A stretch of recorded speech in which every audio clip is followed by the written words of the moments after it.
Hi friends, welcome back to our channel Andhra kitchen Nirmal అండి. వెలక్కాయ పెరుగు పచ్చడి అండి.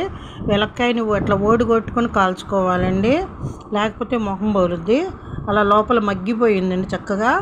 ఇప్పుడు 2 స్పూన్లు నూనె వేసుకొని పచ్చిమిర్చి వేసుకొని వేయించుకున్నాను. అందులో టేస్ట్కి తగినంత కళ్ళుప్పు వేసుకున్నాను. 7-8 ఈ ఎల్లుల్లి రెమ్మలు కూడా వేసుకున్నాను. ఇలా తీసుకున్నానండి గుజ్జుని చాకుతో. ఇప్పుడు అన్నీ మిక్సింగ్ జార్లో వేసుకొని అలా పెరుగుతో సహా వేసుకొని ఒకేసారి మిక్సీ పట్టుకున్నానండి. చింతపండు అక్కర్లేదండి, ఇదే పుల్లగా ఉంటుంది. 7-8 ఎండుమిర్చి వేసుకున్నాను.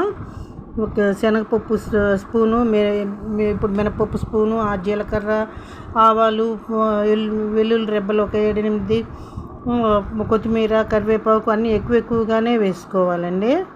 పసుపు ఒక 1/2 టేబుల్